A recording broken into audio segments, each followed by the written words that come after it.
friend, I hope you're having an amazing day. Welcome back to Ask Angie. This is the place for marketing newbies, entrepreneurs, and even seasoned professionals who want to make the most out of your marketing efforts. If this is your first time here and you want to level up your marketing know-how, start now by subscribing so you don't miss a thing. Today, we're going to clean up some common confusion around funnels. Marketing funnels, sales funnels, lead funnels, top of the funnel, bottom of the funnel. What does it all mean?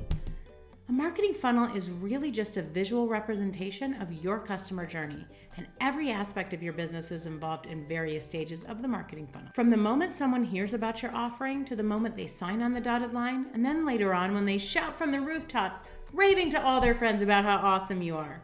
Every step of the way, they were in your marketing funnel. I think a lot of the confusion around marketing and sales funnels is because there are so many variations on the traditional marketing funnel, and no single model is universally accepted by all companies. Now that's because every business model and offering is different.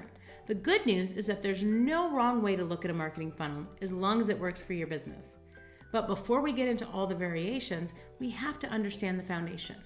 So let's get into the three primary elements of a marketing funnel. Awareness is also called attention. This is how people hear about you, whether you use traditional marketing methods like print ads and TV commercials, or if you use digital marketing media like Google Ads, social media, or SEO. The second element is called consideration, and this is also referred to as interest. This is where prospective customers identify that they have a problem and they think you may be able to solve it. This is also when a prospect typically connects with someone in a sales role. Now with e-commerce business models, the sales guy is usually your website. The third element is conversion, also known as purchase. Now this is the moment we all get excited about. You could have the most innovative product and the best customer service experience, but nothing happens until somebody buys something. You know what? I think we can break it down and simplify our understanding of these three elements even further. In the awareness phase, we call your person a prospect. In the consideration phase, we call them a lead. And in the conversion phase, they become a customer. Makes sense, doesn't it? These three phases are also commonly referred to as the top of the funnel, middle of the funnel, and bottom of the funnel. In recent years, many organizations have started to add a couple of additional phases to the funnel: loyalty and advocacy. Now this is the best part, because this is when your one-time customer becomes a repeat customer, and then your repeat customer becomes a brand advocate by referring other people to you as well.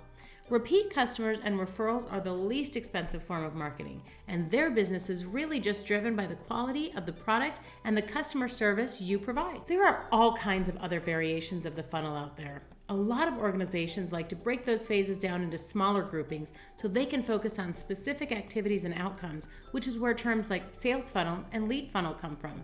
And some like to customize the phases to their specific business model, but no matter how you split them up, they all fall into one of these 5 phases: awareness, consideration, conversion, loyalty, and advocacy. And in case you're wondering why it's called a marketing funnel, well, it's simple. There are a whole lot more people at the top of the funnel in the awareness stage than there are in the bottom of the funnel in the advocate stage.